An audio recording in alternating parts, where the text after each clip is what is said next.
Hello, this is Mish from Downtime Distractions with an in-development review of a title called Dead Age. This is our 6th video in a series of in-development review. Now, with all our reviews being transparent to you, the viewer, I received this review code to Dead Age game for free. Now, every now and again, I'll gloss over the video archetype just as a reminder. So, in-development reviews are reviews on games in early access, alpha and beta states. Now you may ask, why would anyone even review a game in these early development states? Well, as far as I'm concerned, if a developer is asking for money to support them and their idea, it's open to review. But with these reviews, we still point out positive and negative points, but look more at a future state and I guess the potential of the game. But we still voice our opinions on it in its current state to help guide you on the question to purchase now, in the future, or possibly neither. So hopefully these will be of value to everybody and also try and help the community and a developer proceed forward with the game. So with all that out of the way, let's actually talk about the game. So Dead Age is a turn-based RPG, but I want to call it a static turn-based RPG. So similar to the old school JRPGs, similar to Final Fantasy. It has permadeath, quests, crafting, and a non-linear story. So this is coming to Steam Early Access on the 14th of July at a price of $14.99 or your local regional equivalent. So this has been developed by Silent Dreams and published by Head Up Games. Previous title from Silent Dreams was a series called Grotesque Tactics, which had 2 titles, both of which received very mixed reviews. Another one which is called Holy Avatar vs Maiden of Death. What a fantastic title for a game. And that also received a very mixed response. And finally there was a game called Skill Tree Saga, which received actually a negative thumb down as well. It's quite interesting. And if you watch the trailer for that game, Skill Tree Saga, and compare it to the Dead Age background video, you may notice similarities. For example, the wolf and the dog assets seem to be reused. And also a few of the spells, I guess the healing effects, seem to be reused as well. But there's no harm in reusing assets of your own. Many devs do it, just sometimes it's a little less obvious. But I'll go into that in the summary a bit more anyway. Okay, so on to the gameplay and mechanics. So the basic concept here, you start as just one person. As you proceed, you join a camp with other people, but not all of them in that camp are available to join your party. So you need to find new people, and the people you find can join your party and your combat group, or they can just assist you with tasks around the camp. So I'll break the game into the two main components. There's definitely a confluence between those 2 components, but it just makes sense in my mind to break them apart just to an easy way to try and explain it. So let's start with the camp. Okay, so this is the main area here. So we've got the cantina on the left and a map on the right. So let's start with the cantina. So this, I guess, is the kind of the camp, resources and quests and stuff like that. So here we have the party overview. So this is my main character, Old Gil, and his health pool and his experience pool.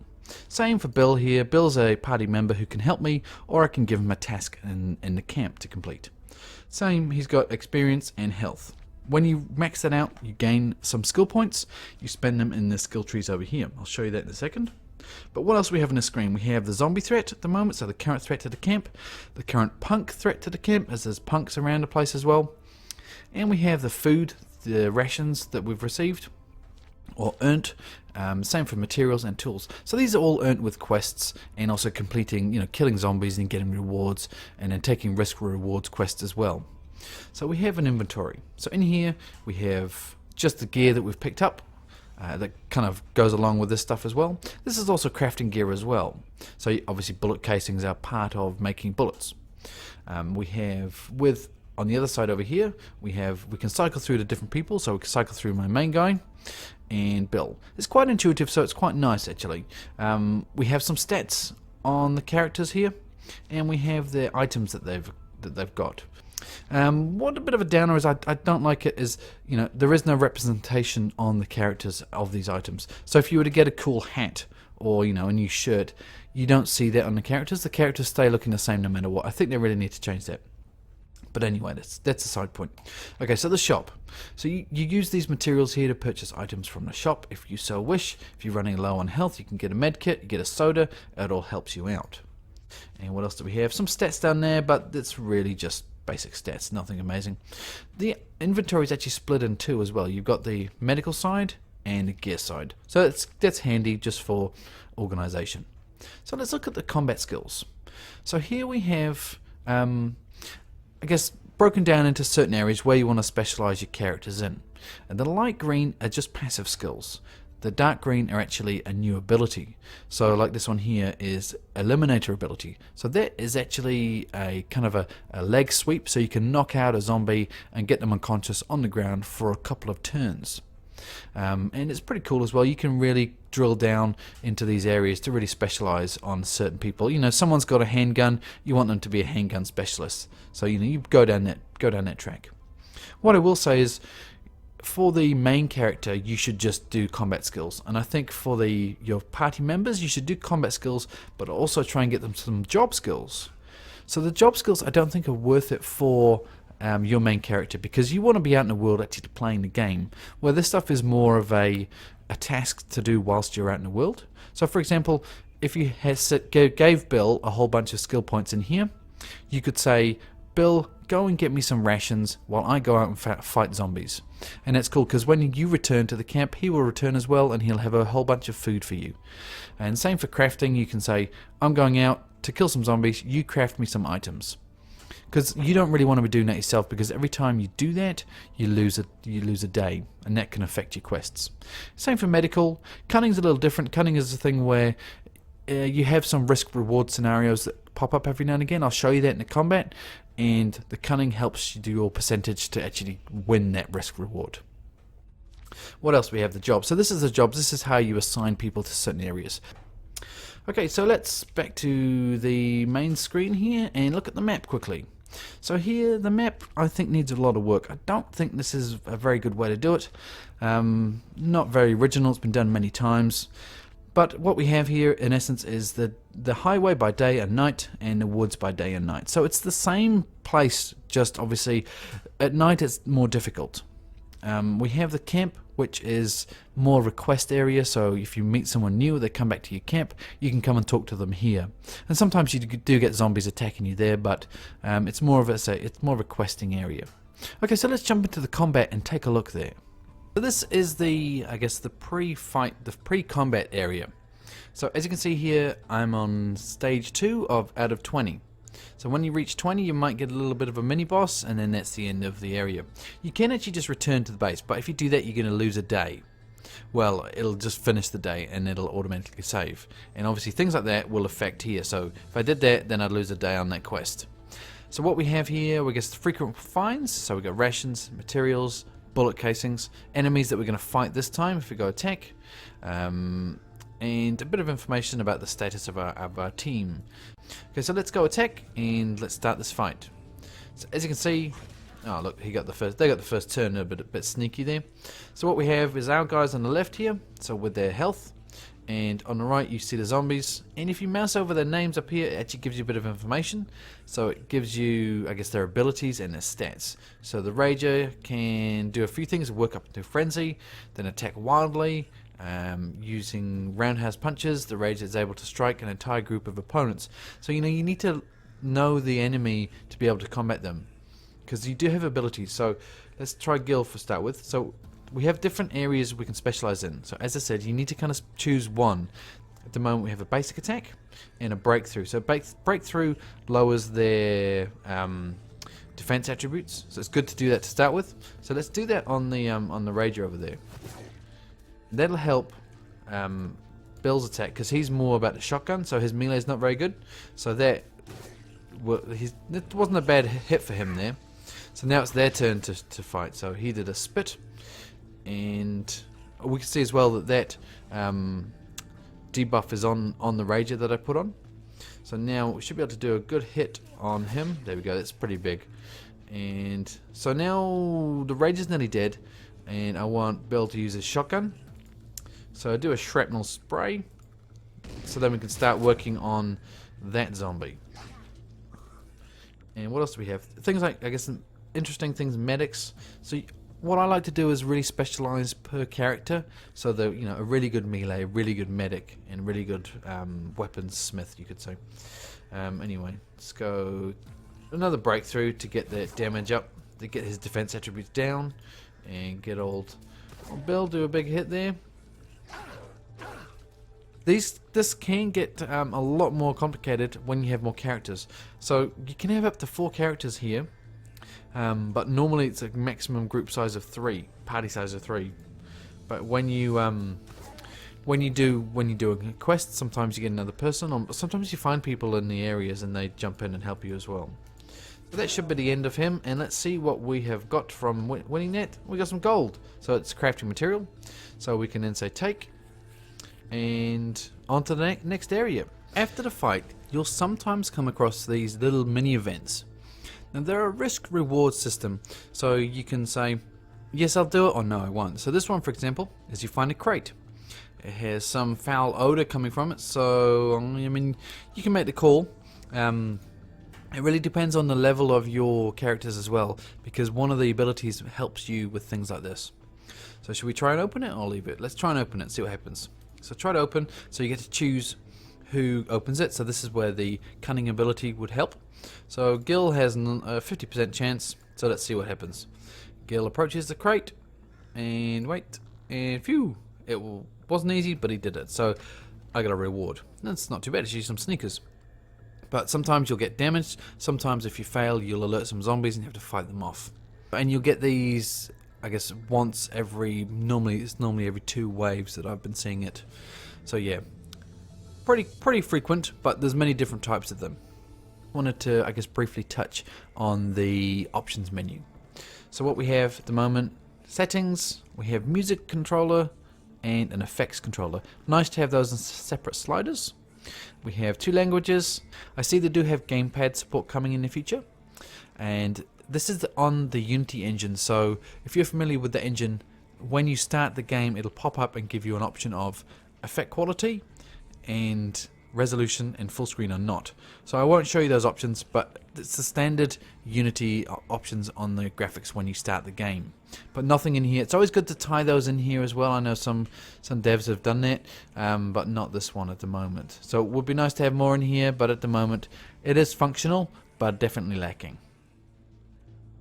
Okay, so the game in its current state, what are you going to get? What's implemented now? How is it gonna work? So currently there's 20 quests, 24 different undead enemies, 16 human enemies, 6 locations. Now let's talk about the stability of the game. I myself have had quite a few crashes, so I'm probably talking maybe 10, and I've put about 8 hours into the game. A lot of those were around the tutorial, and that was trying to adhere to the, I guess, the text boxes that popped up.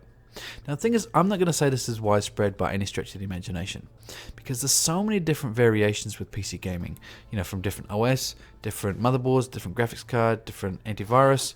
There can be so many different things going on. But I myself, running Windows 10, resolution 1920 by 1080, have had quite a few little crashes. I have advised the devs, so hopefully they'll work to resolve those. But just keep that in mind.